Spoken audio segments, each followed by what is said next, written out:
Boom. All right. Here we go. Remote studio. This is the Wisconsin Backcountry Hunters and Anglers Hike to Hunt podcast, episode 4, week 3. We are joined by guest Anthony Lindsey and hopefully future co-host if he is happy with this and is looking forward to future episodes. So, Anthony, thanks for joining us. Thank you guys for having me. It's a pleasure. Awesome, awesome. We have our the team here. Bill Kepke. We've got Emily Eel, Ryan Pentamali, Kelly Van Beek. We're all here. We made it happen. We're pumped for this week. We wanted to start off first off by congratulating Liz from the Wisconsin. My computer's trying to restart. We don't want that right now. That'd be bad. We want to congratulate Liz from the Wisconsin BHA board for her recent win for the Wisconsin Sporting Heritage Council. She's the representative for deer hunting in Wisconsin. Emily, Emily Kelly? It's a great name. I love the name of it. I love that she won because TJ messaged me about what the position does. But can the two of you kind of elaborate to everyone what are the roles and responsibilities of that position? Yeah, so the Sporting Heritage Council was formed, I think it was, I'm going to say 2000, it was either 2012 or 2014. It was before I got to DNR, but yeah, the governor basically was looking at the future of hunting in Wisconsin since it's such a huge part of our culture, and we know that hunter numbers are declining and participation is going down. And so just to make sure that we're looking at that issue from all angles, he formed a council with 5 public representatives of different kinds of hunting and trapping. And then there's legislators and senators on it. And then it's kind of all hosted by DNR. So there's R3 staff who are also present at the meetings. And basically it's like just taking a look at why hunter numbers are declining, what are the impacts of that, and what are some really creative ideas coming from the public to address that. So it's kind of a neat little, it's neat to be involved in that. And I think that it's cool to get all these organizations in one room for sure, getting them to talk about those issues. So BHA, I think, will be just like a really interesting organization to be at the table because it's a very new organization. We've kind of talked about already how there's lots of, new demographics who are involved in BHA. And so I think Liz is going to have a lot of good ideas to bring it up for consideration. Agreed. I'm fired. I'm super happy. And that's Dr. Elizabeth Baker. Liz, I apologize for not throwing that up. Like, you spent a lot of time and money and sweat and tears and blood for that. So I definitely want to make sure that's in there. I'm just going to read her. The video's up. I've got the link up on the screen. But Dr. Baker is a board certified podiatric surgeon who lives and practices in Reedsburg, Wisconsin. She grew up in southwestern Wisconsin, and it was here she learned how to fish, hunt deer, and turkey. She and her husband enjoy hiking, fishing, and hunting on public lands and public waters, and enjoying the beauty and bounty of Wisconsin and our country. So, Liz, congrats. I'm looking forward to what it is you bring or will bring into the future. If anyone, I posted I think I posted a podcast link. I'll post it in this episode as well, but I've recorded a previous podcast with her kind of talking about mom life in the outdoors, train to hunt, and BHA, so I'll include that as well. So we wanted to start with that. All right. Ryan, where are we at with Hike to Hunt? What's going on? What's going on there? So we are in week 3. Coming up this weekend, there's 2 challenges, one for Canada, one for the U.S. So July 1st, most patriotic Hike to Hunt Canada Day post will win a $50 swag bag from BHA. And then on July 4th, most patriotic Hike to Hunt U.S. post will win a $50 Under Armour Hunt swag bag. but yeah, it's pretty simple this week. Just I guess be proud of the country that we live in. I think if Kelly posts a hike to hunt workout of her mowing her lawn with like just a good American beverage, she's gonna win it. And your hat though, your hat's gotta be on point. We can't forget that. So everybody, Absolutely. you heard it here. Get after those challenges this week. We're gonna do a quick catch up with everyone, see where they're at with hike to hunt, and find out more. Most importantly, though, Anthony, we have to find out what hat Kelly is wearing and why. Kelly wears a different hat every week. We get the backstory behind it. So, let's Kelly. Do you want to start off, or do you want to save the best for last? What do you want to do? What do you want to give the people? No, we can start with hats. I'm starting to feel the pressure now that this has become a thing. I'm wearing Pheasants Forever this week, and I have a lot of friends and colleagues who have worked for or currently work for Pheasants Forever. And I believe, Anthony, you've had some involvement with maybe Learn to Hunt with Pheasants Forever, or you were hoping to do some things with Pheasants Forever this year. And then the pandemic hit. So that's my connection for my hat. And yes, I have been logging some miles, pushing the mower around in the yard for hike to hunt. Whatever, you gotta get them however you can, man. And some other ones. It's been good. It's been a good motivator to know that there's some other people that are going to keep me accountable every week to just get outside. So it's been pushing me to get a little bit back in the running game, which I haven't been doing for a while. And I was just thinking about how miserable it is if you are fortunate enough to start dragging a deer out in that, late September heat, and how you wish you had been working out all summer long. So I'm hoping that by doing some of this stuff that I won't have those experiences this year. So that's where I'm at with hike to hunt. Well, our poking and prodding finally got TJ on the board. Yes. I know he's out west hiking all over who knows where, but yeah, finally logged some miles, and he actually jumped ahead of me. So I am ashamed of myself. So we'll get on that this coming weekend and next week on vacation. So I'm signing up for Hike to Hunt this week. A little late in the game, but the underdog comes out on top all the time, right? I don't know.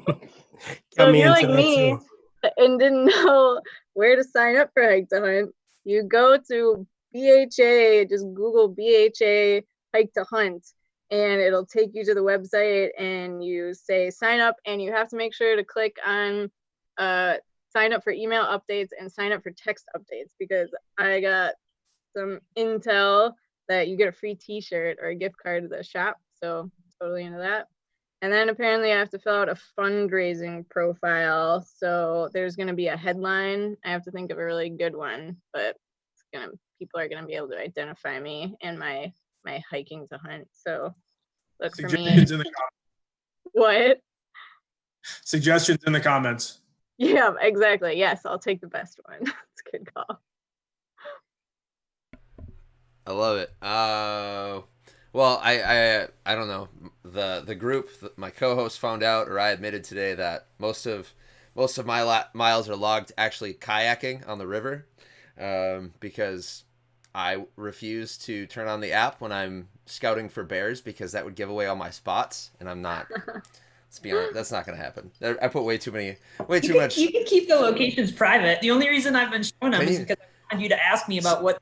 I can be running around my house. I didn't realize I could keep the locations private. I'm gonna have to go. I thought that was just an oversight by Under Armour. Like they didn't realize, like, I'm not giving that away.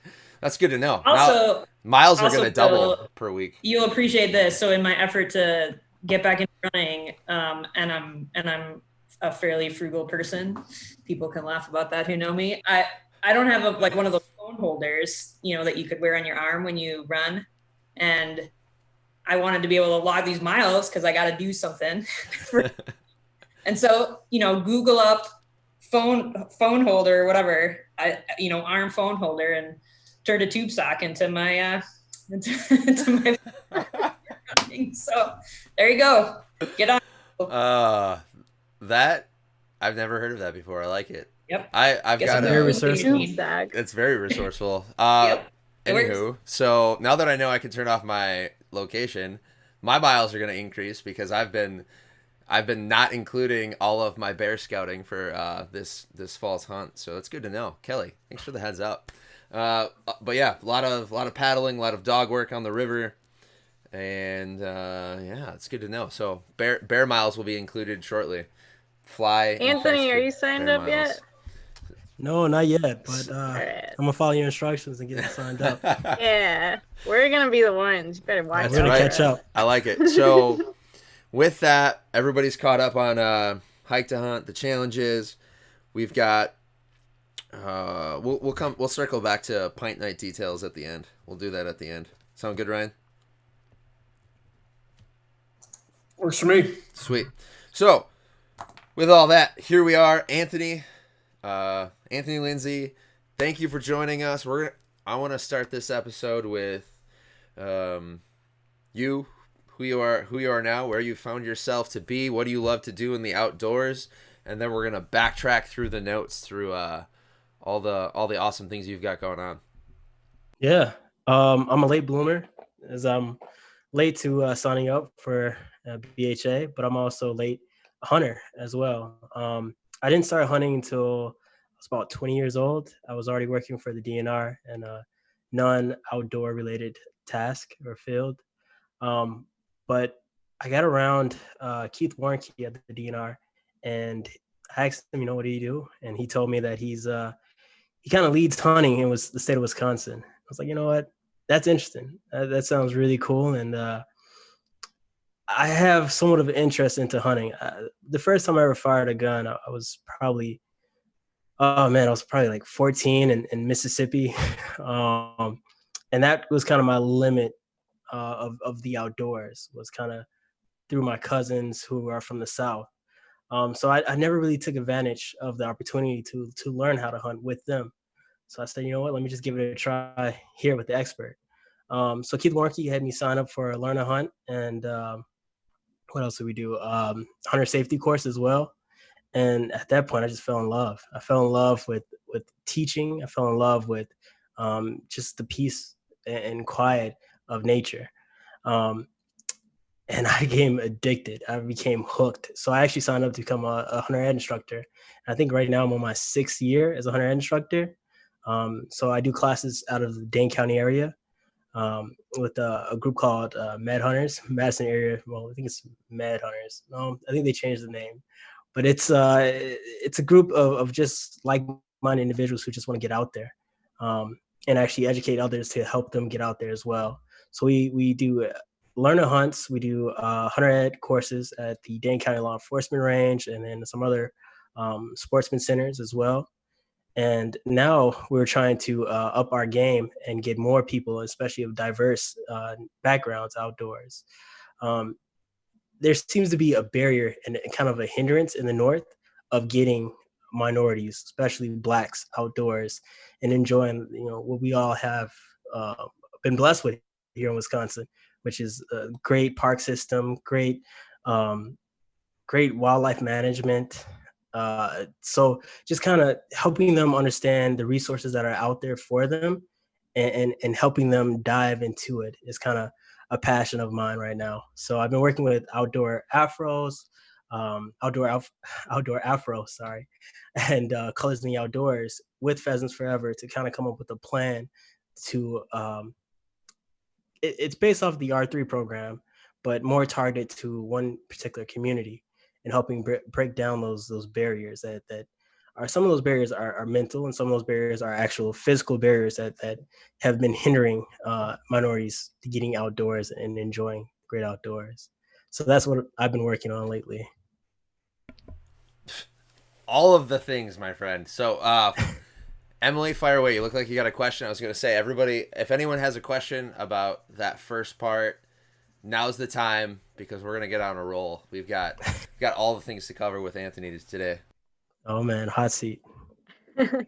Yeah, it was just I don't know. I think you've known Keith for longer than I even have, and Keith was my supervisor when I started at DNR. So I mean, I guess he was on my my graduate committee too, so I've known him for a little while. But yeah, you had like good mentor in him for sure.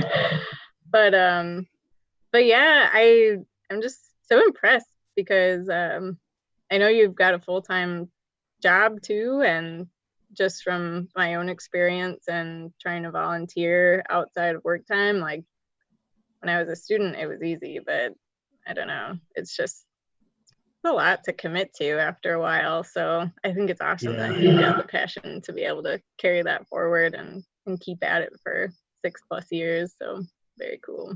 Thank you.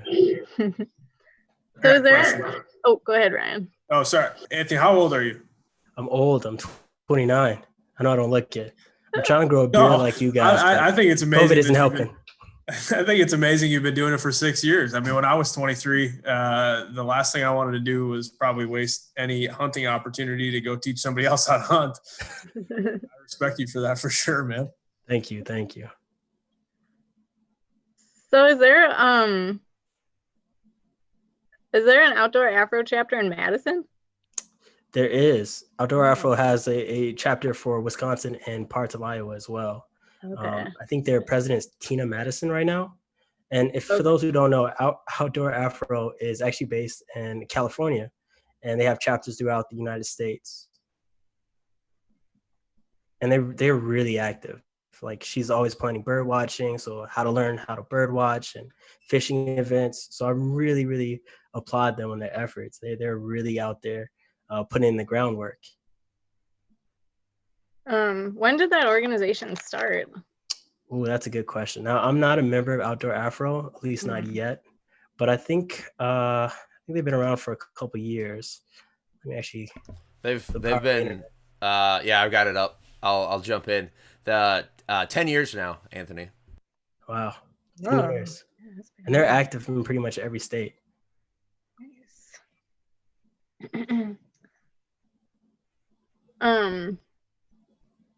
And then what was your experience with going through the Learn to Hunt program? It was fantastic. What did you start out with and stuff like that?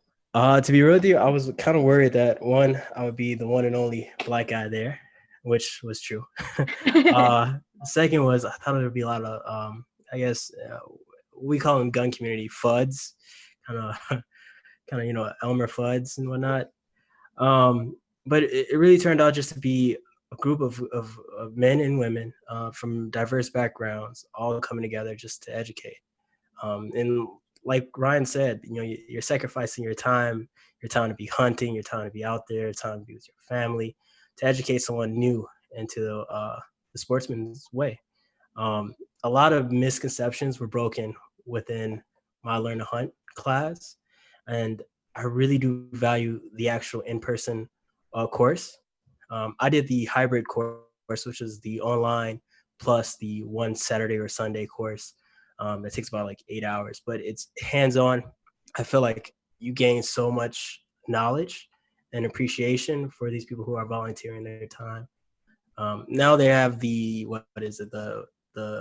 fully online course, the adult classes now that you can kind of just take and don't ever have to leave the couch or leave your house. And those have value. Those definitely have value, but there's more value in actually having an in-person course where you can make the mistakes and have those corrected in a safe environment before you actually go out there. One of the things that they covered was how do you approach a landowner for use of their land. Now, I'm sure the online course talks about that a little bit, but nothing like actually looking landlords and farmers in the face at the class and them telling you what works and what really doesn't. And actually, you take those and you actually apply those to the field, and they actually do work. So there's a lot to be said for in-person courses. For and sure. The other thing was, I thought I would be in a class of young kids. It was a diverse class. It was a class of women of different ages, and I didn't feel like the other. I felt welcome. Sweet. And in this time, that's very important. Yeah, I remember when I took Hunter Ed I was also, I think, 20 or 21 or something like that, and I think I was definitely in a class with lots of kids in it, and it was okay because I was expecting that, probably just like you were. But yeah, it was nice to get into some of those learn to hunt programs and just have like-minded people around. So I'm glad that you had that experience, and that's something we can keep going. And I still haven't gotten it to work where I ask for permission to go on some land and they say yes. I am not friendly enough, apparently. People are stingy with their land, but you know what's really good about Wisconsin is we have a lot of public land. This is true. It is accessible. Some of it is kind of out there in the middle of nowhere, but if you can drive there, you can get there. So I really do enjoy Wisconsin, or like Texas, where there's not that much public land. Are you from Madison originally? I was born in Minneapolis, Minnesota, but I pretty much grew up here in the Madison area. Nice. That's very cool. Boom. It's actually a good segue, Emily. Talking about the places Anthony has traveled to.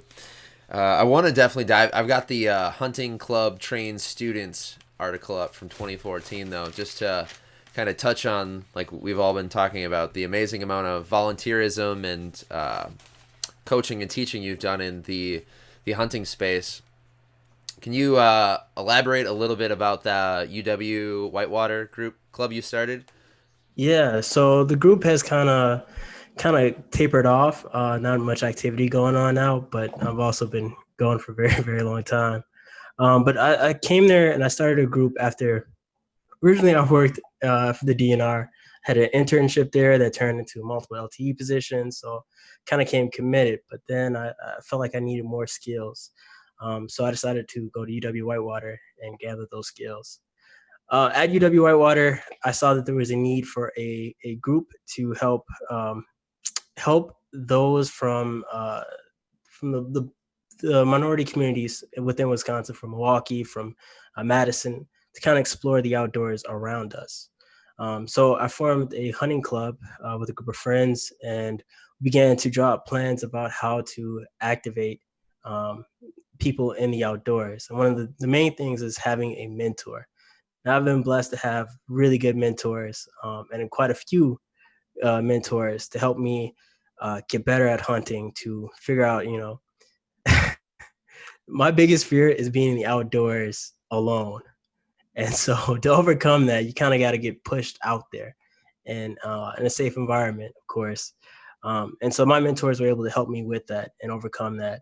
So I wanted to provide that back to my community with here in Wisconsin that went to Whitewater. So we had some really big plans. We had some really big events that we had planned out. We did a first shots event. We also did a sports, what is that? Clays. We did sporting clays as a competition. And it was really, really a fun time for me to, one, learn the outdoors for myself and also share that experience with others. So the organization is still intact. The bylaws are still good. If anyone at UW Whitewater wants to start it back up, please do reach out to me. I'll help you with that. Full hands-on. You don't have to worry about anything. But yeah, like many of our organizations, they kind of taper off. I think we age out of them, and I think for that organization, the most active members aged out of it, and that's where it kind of died off at. So that right there is a fear of mine, is just this whole process of aging out of hunting. We need to bring in new, fresh blood into hunting. Ooh, man, all the good segues today. So I love it. Something we've talked about on previous episodes of the podcast is the idea of R3, and we've touched on already like 4 or 5 great topics when it comes to the idea of R3. I'm going to bring up, I've got the link here, the Outdoor Recreation Adoption Model. So, Emily, do you want to jump on explaining that to people listening? And then I'll kind of, if you don't want to, I can too. I'll just jump into how I'm going to link this all together. But yeah, for sure. So The outdoor recreation adoption model is like, how do you get somebody addicted to something? Just like Anthony was talking about. And it's interesting. There's a lot of like back research to it too. And so it's funny because I think there's a lot of research aimed at like how do you wean people off of things they're addicted to, and this comes almost directly from that, and it goes in the other direction. And so just for, it's obviously applicable to a lot of things, but it's basically saying that it's outlining the process people go through to become proficient and independent and really sticking with it. So it's basically you have to start out, and some people aren't even aware of a lot of outdoor opportunities and things that they could be doing. So the first step is becoming aware that that's even an option. And then the next step is developing an interest in it. Like, why should I consider doing this, or why would I want to do this at all either? And then the step after that is going into a trial or a first attempt. And so you can pique their interest enough where you can actually do it. That's awesome. And hopefully they have a good enough trial where they want to continue on and do it again and have more trials and more trials. And you kind of snowball into all this information gathering and learning more and more. And eventually you're kind of retained within that activity the more experience and knowledge you have. So it's really looking at how can you get people coming back over and over and over again and keeping them interested.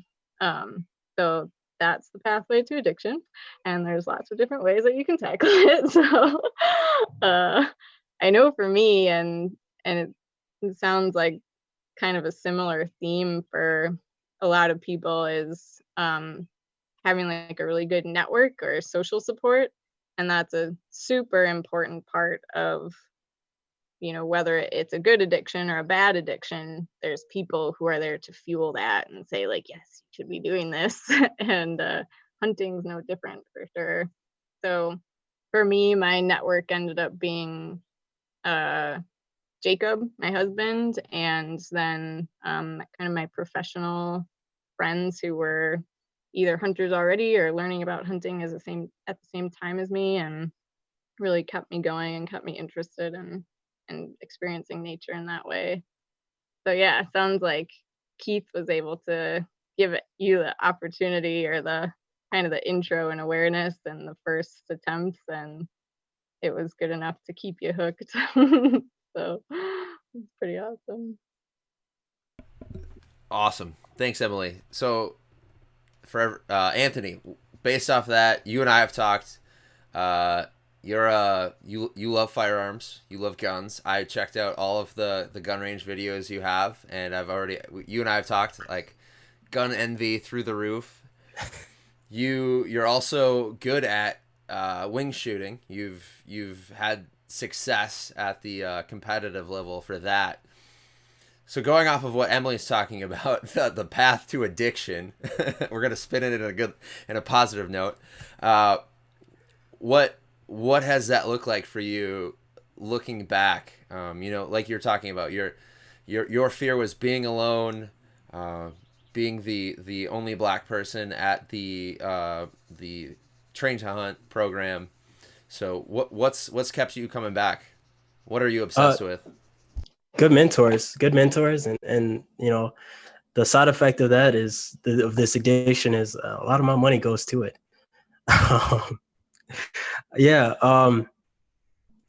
With my mentors, and it's like it's a tunnel. There's been one mentor after another, and I still can't stay in contact with all my mentors. After Keith, there became Ray Anderson, and Ray Anderson has been a guiding light to me in hunting. My family originated from the South, but has since laid roots in Chicago. And so our hunting died out as we entered into the city. So I don't have hand-me-downs. I don't have, camos. I don't have those things. And those things are very pricey. So having a good mentor and a mentor that's willing to donate some of their old material has been really helpful in helping me cut costs and actually get outdoors and actually do harvest. So it has been a fun experience. But definitely, I do warn people about this addiction. It has no real way of getting out of it. Once you're in, man, I have so many jackets, and I just actually got a oh god, what do you call those type of jackets? It's from Pheasant Forever. It's one of those vests that you wear when you're upland game hunting. I have like a dozen of those, and I just bought another one from Pheasants Forever. And the drawing reason for me to buy it was actually the logo Pheasants Forever. I don't need any more. But my rationale is, the other gear is kind of old. Let me get something that truly represents where I am right now, and that did it for me. And my goal is that I can one day hand off my previous worn material off to someone else who's in need to help them get activated and get out there. No, dude, that crushed it. It's setting the stage. I'm gonna have to send you the link for the Hunt Ready game vest. The thing is ridiculous. I look at it like every day and I'm like, I don't need that at all, but I'm gonna look at it. It's only a matter of time. Anyways, Pittman Robertson, it appreciates that fund, appreciates all of our addictions. So you can always justify it that way. So do you want to break down about that fund? Because I don't think a lot of people know about that fund. Oh, Emily, you want to give the or Kelly, whoever, the quick recap for it. We should have Kelly give it this time. She'd probably do a better job than me. I doubt that. As we've mentioned on previous episodes, Pittman Robertson Fund, excise tax on firearms, ammunition. That money is then turned around, given to the states through sort of an appropriations formula. The states match it, and it accomplishes a lot of the conservation that happens across the country. It's one of our more powerful, large pools of money that accomplishes conservation. It's mostly what people are referring to when they say hunters fund conservation, even though there's certainly many people purchasing that type of equipment now that are not necessarily using it for hunting, but it does come back and fund a lot of conservation in the U.S. I like it. So, Kelly, don't rest too long. I'm going to come back to you.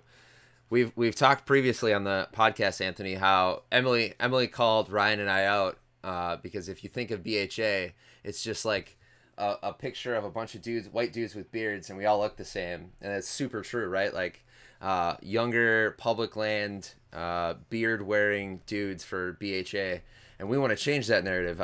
Kelly has actually had this conversation with Land, and that's kind of like what keeps her coming back to BHA. So you're talking about not having this history, and that's a challenge. Ryan and I have no idea. Like we wouldn't, we both grew up in this. We had dads giving us our old gear.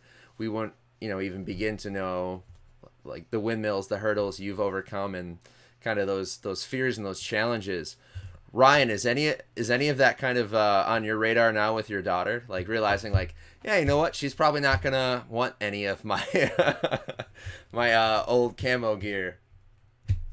Yeah. I mean, I guess I'm still at a point where my daughters are both young enough that I don't even know if they're gonna be into it. So I haven't had to think about it much, but I mean, it is pretty amazing how much.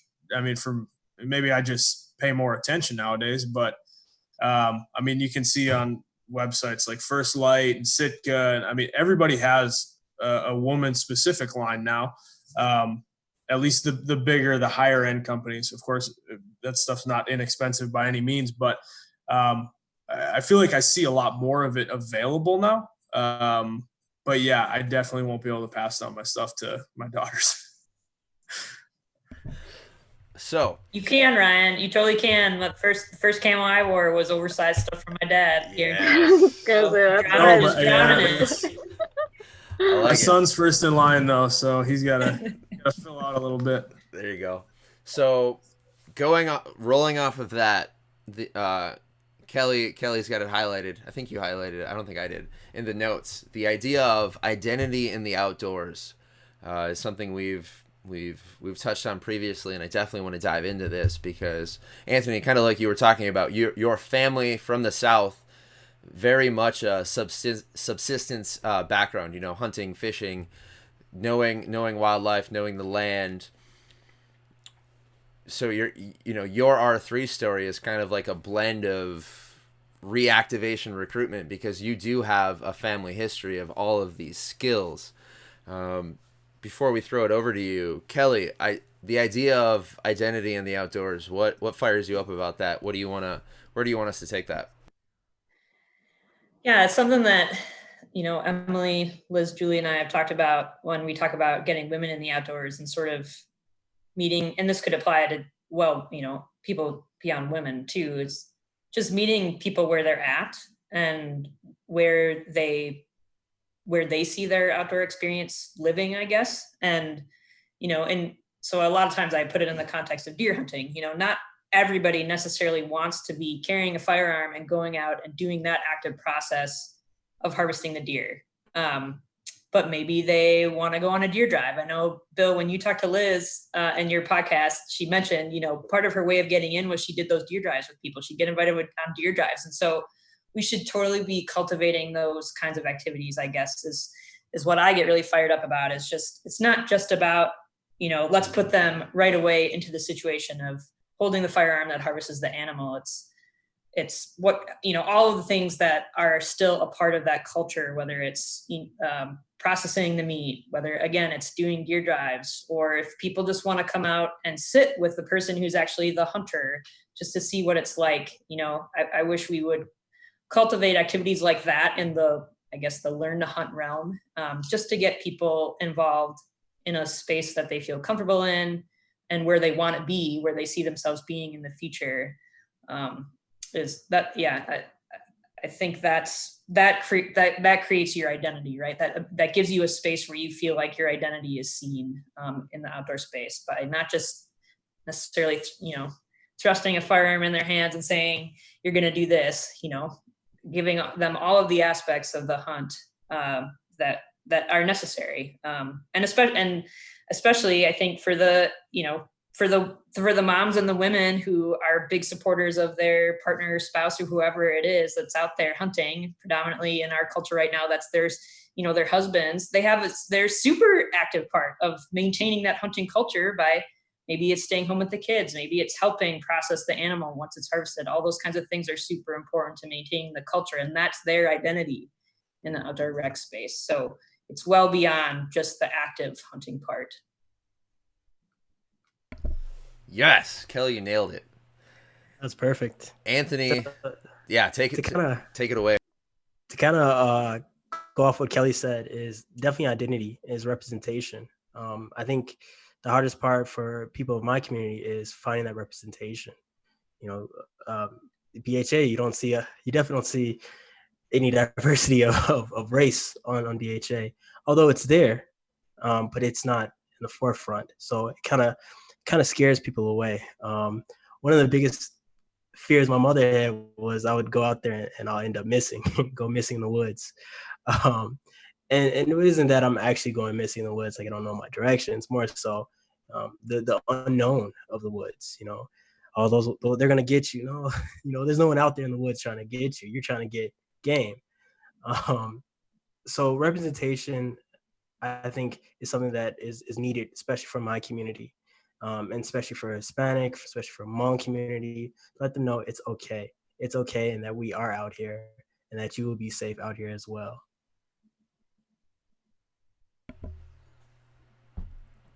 Yeah, I was gonna add in that I think some of the things that we talk a lot about when we talk about getting women into hunting is just feeling safe out, especially in public lands and things like that. And I think that's one thing that, like, I've argued with Jacob about a lot. And he's like, you're out there, you have a gun. Like, what's the problem?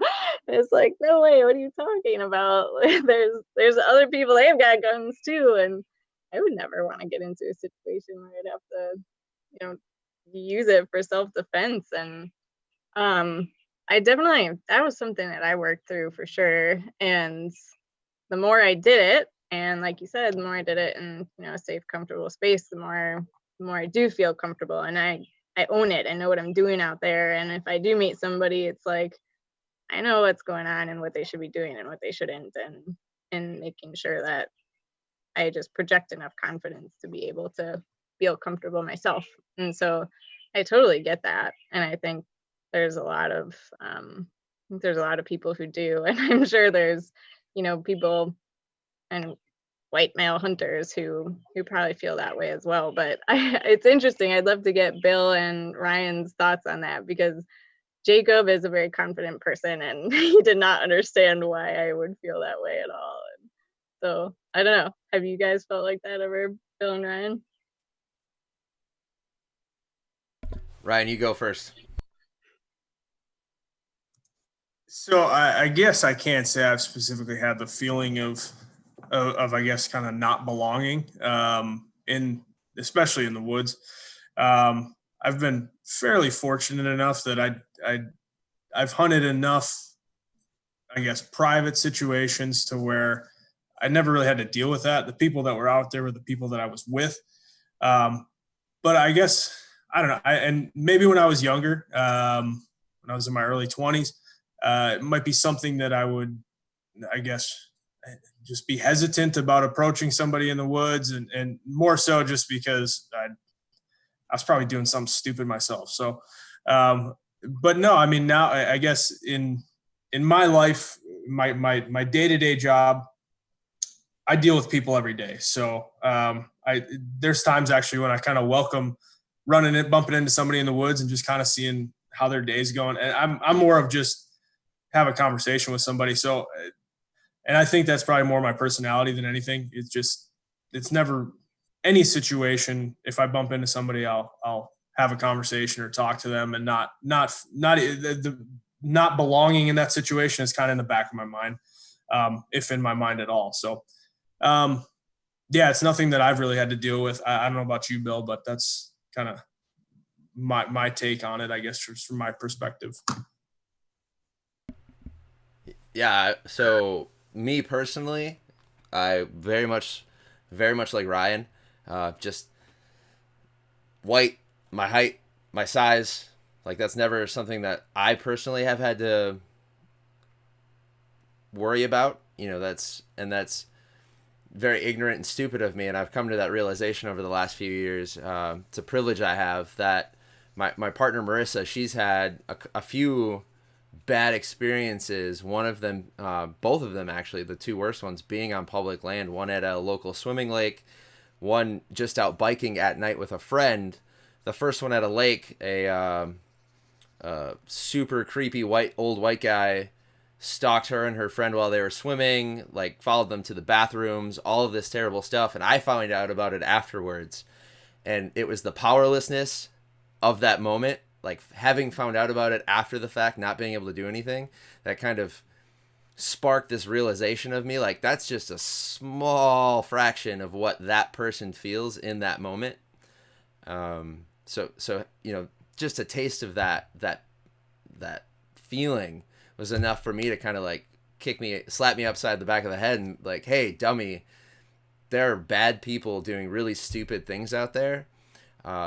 In the moments for Marissa and I, it's been, I'm going to try not to curse on here. It's been super stupid white guys. And the second one was her biking through town at night and a truck following them, her and her friend on their bike. And it just so happened they were biking in a neighborhood where I was at a friend's house, and they stopped by. And when I came out, the truck drove away. But yeah, I watched it happen. Like this truck, shine the lights, the flashers, do all of this like super crazy aggressive stuff. And in the moment I walked out of the house, it stopped and they drove away, and it didn't happen again. Having just, like I said, those few moments of the powerlessness on my end is just a fraction of what that person feels. It infuriates me that happens to people. Because I don't have to worry about that. I'm out in the woods wandering around, not paying attention. My dog, he's doing his thing. I'm like looking at the ground, like, oh, there's a mushroom. There's people that don't have that. They don't have that luxury because there are super crappy people out in the world. So it's, I think, having this conversation and getting that out there, so we start calling that out. Like I when people talk like idiots, they think they're in a safe space, and then I'm specifically talking about stupid older white guys. For the longest time, I thought, if hey, I'll let this generation die off. That's not gonna work. That's not gonna work, because then I see it happening in their kids. So my peers, like these evil little seeds plant, and so for me, the last handful of years, it's calling that out, is just not allowing it, and then always being aware of, like, where do these biases sit in me, that things I'm not aware of. Like, I'm sure Emily, Kelly, Anthony, you've had experiences that Ryan and I have just never had, or up until recently even thought of as being, I'm sure that's, you're talking about Jacob, Emily. I can totally relate to where he's coming from. And then, sitting down and having this conversation of, it's not about the gun. Like, yeah, you have a gun, but who out there enjoying the outdoors is like, yeah, if I have to, I'll just point this gun at a person. Like, that's not a logical thought any of us have. Is like, that's part of the outdoors. We want to have that. So that's kind of where I'm at. I could rant about this topic all day, because it's something I start ranting about at the gun club, and everyone's just like, we don't want to shoot with that guy, because I won't shut up. Like, who's gonna make me shut up? I'm bigger than everyone out there. So yeah, that's where I'm at. I think Anthony hit the nail on the head talking about identity. It's, in the outdoor space, your identity gives you some level of unsaid privilege and in the woods. And, when you're in a minority group or a marginalized group, you don't have that level of privilege. And that makes it hard to feel like you belong. And that makes it hard for you to want to come back. Maybe it makes it hard for you to feel safe. And so for any of us that can identify the privilege that we do have and identify ways that we can overcome it, it's the only way that we're going to be able to, create a diverse enough group where we don't have to worry about biases of the majority. You know what I mean? Until we get a lot of different kinds of people involved, we will sort of keep the train rolling down the tracks of having the same inherent biases that we have today. And that's why I'm so glad, Anthony, you're getting out there and saying these things, because like you said, what Black person's going to come to BHA unless they feel safe and feel like maybe there's going to be another Black person there. And I mean, that's how I felt about being a woman. So a person of color, it had so much more depth to that as well. And we won't get past those issues until people start stepping up and leaning in. So I'm super glad that you're doing it. We need all kinds of that in order to break down these walls in the outdoor space, for sure.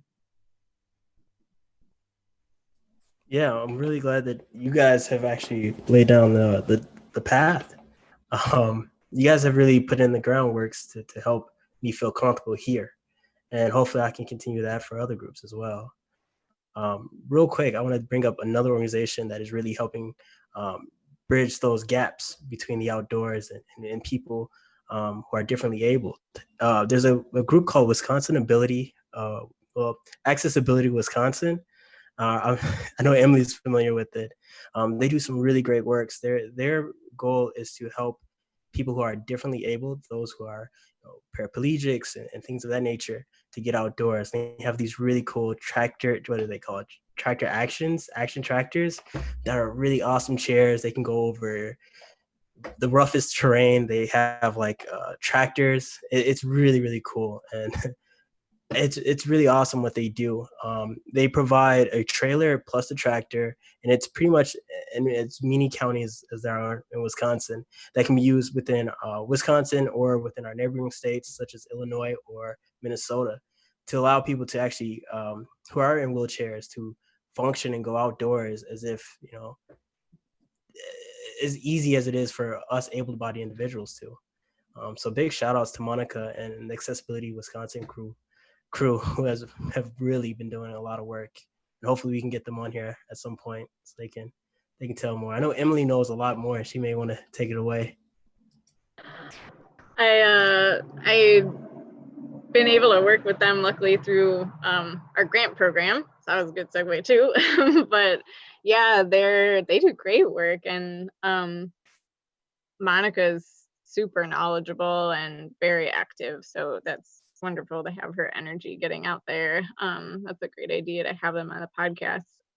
But yeah, so they I think you pretty much covered it. The chairs are free. You can go in and check them out, and they're just stationed at different counties around the state. So if you go to accessibility, their website, you can see where they're at and how to check them out and all this different information.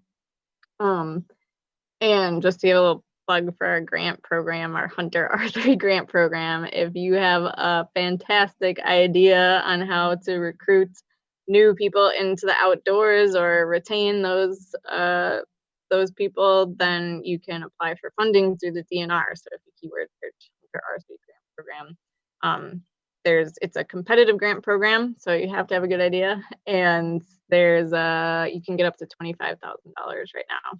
So accessibility, and I know Anthony, you've applied for that grant program too and gotten some funding through it. So yeah, there's some good stuff out there. Bill, you've been harping on me about my hiking spot, and oddly enough, there is a one of those all-terrain wheelchairs that is parked at the Pheasant Branch Conservancy. So interesting little tie into that.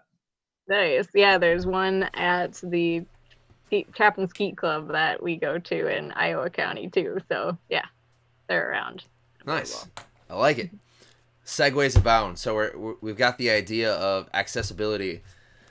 I know it's going to be backwards because I'm looking at my camera, but the warmth of other suns, the epic story of America's Great Migration. I know Anthony has this book. I'm just starting to dabble. A friend of mine lent it to me. Anthony's copy is far more bookmarked than mine. But when we're thinking about the idea of accessibility, and I know, Anthony, you talked on it earlier, and we've kind of hinted about it, is so Anthony's, his family, you know, we've heard they were southern subsistence living. They moved north, Chicago area. That the stories laid out in this book are super powerful. Like they show you, like, you move there, you have this access to potentially a means for living that you didn't have in the South. But with that, with industry development, you lose the access to the outdoors. So that part of you is removed, right? Like if any of us go live in the city for long enough without a car, that access to the outdoors disappears. And through a very quick period of time, you're going to lose that access. So now, fast forward, young Anthony shoots this gun when he's 14, and it just lights off all these kind of things. I'm going to get super nerdy with human physiology, but I like to think you handled that firearm, you shot it, there was some form of gene expression, like your ancestors were just like, party, let's go. What is that idea of access look like for you when you're thinking about, you know, your ancestors, you going forward, people of color that might be living in bigger urban settings that don't have access to, like you said way back in the beginning of the podcast, Wisconsin's got a lot of public land, but a lot of it is inaccessible unless you have a car, and a car is a tool, a privilege like not everyone has access to. So what does that look like? What does the idea of access look like for you, Anthony? Access to me, it looks like a detailed plan. For Learn to Hunt, we often say, I'm drawing a blank. We often say, plan your hunt, hunt your plan, right? So that part is kind of the unknown for many people, especially in my community, is where will I go? Now I have my license, I have my gun, I have my ammo, I have my camo, and everything else I need. Where can I actually participate in this sport? One of the safest sports to add in there. But where can I start at? And if you don't have a mentor to say, hey, come out with me, let me guide you, it's kind of up in the air of like, you know, you got the gear, you got everything you need, but how are you gonna get out there? Now, fishing, on the other hand, you can pretty much do fishing within people's communities, within their backyards. There's always some type of waterway that they can get into. But hunting, that's a little bit more tricky because each area does have its own regulations. Some parts of the state, some parks in the state are shotgun only. So it's kind of hard to figure that out. And hopefully we can continue to bridge that gap by having the information. Like the DNR has really good information about public land and where it is, and an interactive map made by GIS professionals kind of detail what goes on in this area. One of my favorite hunting spots is Mud Lake, right in Columbia County. I enjoy that spot because it's remote, but not super remote. I'm only 30 minutes outside of Madison. There's a DNR center there at the McKenzie Center. So if anything else goes wrong, if I end up accidentally hurting myself, I know that I can call and have professionals out there in a short time. So just letting people know of that information and these spots that are there, but kind of pushed out of the way, that people aren't aware of them, especially in my community. Let them know that they're there and they're accessible and how to access them. It's something that I think we can all work on helping.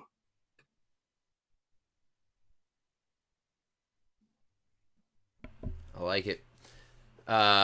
Before I go into my next rant topic, does anyone have any other things they want to cover with access or ask Anthony?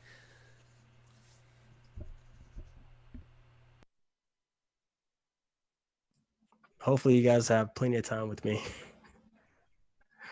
in future episodes.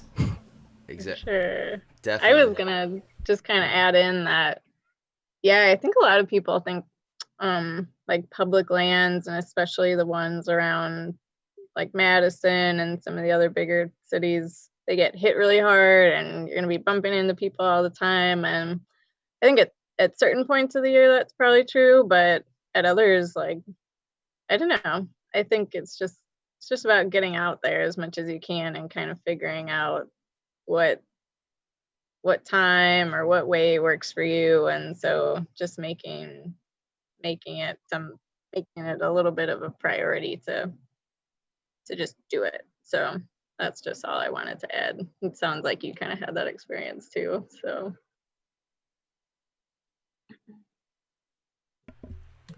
I like it. So Anthony, we've on the intro in the R3 episode, we covered the topic of all of our backstories, like how we got into the outdoors, who we learned from, how we kept coming back. For you there's like a 2-part story, right? There's you growing up in the city, what that looks like. You're younger in Wisconsin, college, all that. But then I know you've done a pilgrimage down south to kind of like reconnect with your family. What does that outdoor heritage look like for you? Yeah, it's really me discovering my roots, discovering that I'm more than what meets the eye. I'm more than what I see with my own eyes. I see buildings, see all that, but I understand that my people, my forefathers, have been working the land, have been hunting the land to survive, and the quest that they've taken to live is really a journey that I've actually been able to experience by going back south and seeing many of the places that they've hunted at, many of the places that they've cultivated the land at, and how they provided for their families that have helped me be here today. So it gives me a lot of appreciation for their hard work and the knowledge that they've had, and actually some of the knowledge that they continue to pass along to my family that stayed down there. There's a lot of tips and tricks, especially with comes to regarding skinning a deer. One thing that I found really amazing was that how small deer are down south compared to Wisconsin. Like Wisconsin has some mega huge deer. plug it. Compared to the south. Deer hunting destination. Get those public land deer. Sorry. No, But they also showed me some of the challenges with conservation. I've been able to study about the North American conservation model and how successful it is. But I'm also able to sit there and see how the produce of it working, and also see some of the challenges of it. In Mississippi, in the southern part of Mississippi, they have boars, they have wild pigs that are destroying agriculture, they're destroying infrastructure like crazy. And it's something that we don't have to deal with here in Wisconsin. I remember there was like one case of like some escaped pigs, and some farmers and hunters were able to take care of that real quick.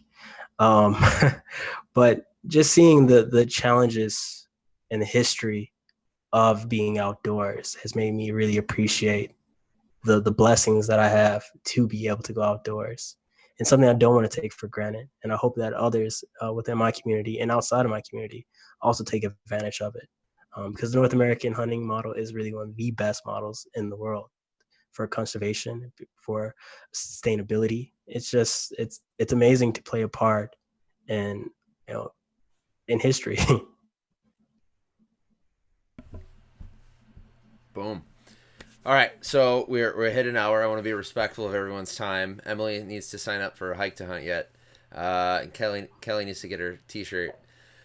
So with everything we've covered a lot today, all my wonderful co-hosts, what concluding thoughts or questions do you have for Anthony before we wrap up? There will be future episodes, obviously, as a co-host, but now that he's in the hot seat right now, we can throw all these questions at him. I was just gonna say that I love that you ended with a sense of place. Like, I feel like it's very powerful to have a spot on earth where you feel like you know every corner and you feel comfortable there, and it's just like, I totally get that feeling of reaching back in history and thinking about everything and everybody who came before you and who your family is and how you got here. And I think that's a feeling that everybody should have, and just made me feel really good to know that you were able to reach back through hunting and get that feeling. So that was my concluding thought.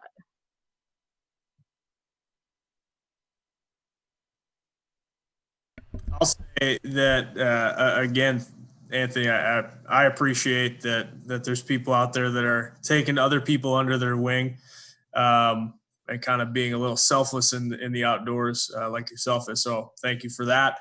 And then, I mean, I think this is kind of my general perspective of just being in the woods, but I not that anybody has to listen to a word that I say, but I mean, it's simple. Just be nice. You don't know what other people that are out there are dealing with. It's not going to ruin your day if somebody walks up on your deer spot. Yeah, that sucks for the day, but you'll get over it. Just have a conversation. Just be a civil human being, and I think we'll all be able to get through hunting season together and be more successful in the woods. Agreed. Really agreed. Anthony, you touched on so many really critical things that are going to make R3 successful, BHA successful. I mean, we're going to keep talking about this. I know we will. So, I mean, I didn't even touch on the mentor thing. Like you've had some great mentors that you continue to interact with, and that's, something that we've touched on a little bit before, but how valuable it is to make it more than just a one-time experience if you're going to be a mentor, and to be able to continue those relationships over time, sort of like how I had a mentor throughout my childhood. So I shouldn't expect anybody who's just getting into some sort of outdoor recreation now to be able to go out with me a couple times and say, I'm good to go, and like, I don't need you anymore. We need to provide mentorship that lasts over time, like you indicated, being so important. And so again, you touched on so many aspects of what we need to do to improve in the future to keep R3 BHA outdoor rec alive here in Wisconsin and elsewhere. So It's a good conversation. I'm glad we're having it. I'm glad that we get to chat it with you. Yeah, I'm really thankful that you guys all had open ears and also gave good feedback. So I'm really excited what the future holds. Bam. I'm fired up for future episodes. It's kind of how I live life though, like at 11. The be nice thing just reminded me of a great deer hunting. So my buddy and I, we hike in. It's a terrible swamp. We set up our tree stands. There's a buck we know it beds here. We get in range. It's gonna move towards the heart, the mass, the hardwood stand. We get set up. A lot of mosquitoes are out. Next thing I know, I see 3 deer come flying out of this swamp that were bedded down. I'm like, that's weird. Out comes this guy.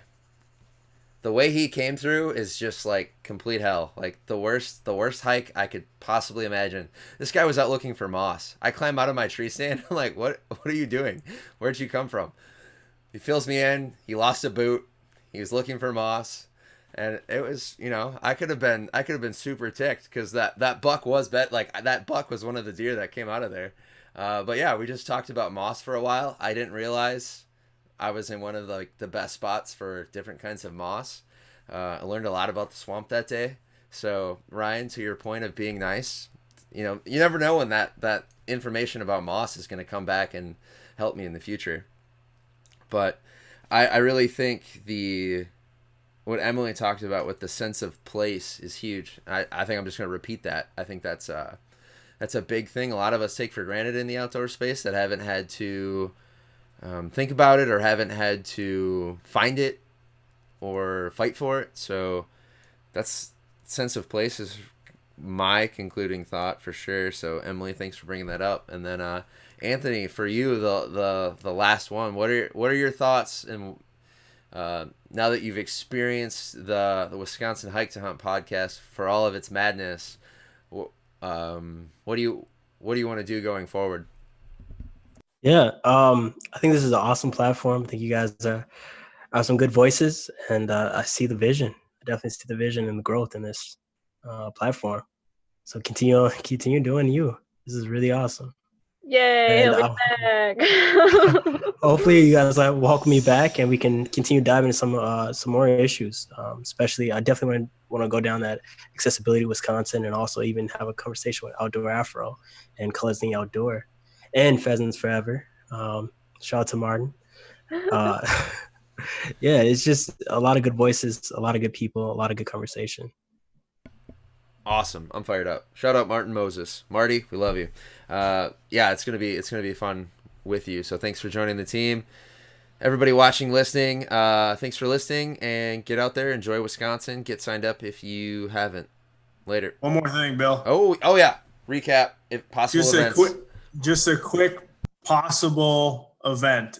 So we're kind of in the early stages of getting something set up with Whaletails Archery in Dousman, Wisconsin for a pint night / archery shoot. I guess it's all kind of still in the works. But hopefully coming up this summer, we can get together. It's a great shop. I've been in there a few times. If you have any interest on going out on a hunt in the western part of the country, these guys can get you set up. If you have nothing as far as equipment goes to go on a western hunt, they have everything there, and they're very knowledgeable about the equipment as well as bows and all that good stuff. So hopefully that will be happening here in the coming weeks, and I'm sure we'll get some information out to all the Wisconsin members, and hopefully we can get a good showing. Awesome. Perfect. Thanks, Ryan. This is why we have Ryan. He stays on task. All right, everybody, thanks for joining us, and we'll see you next week.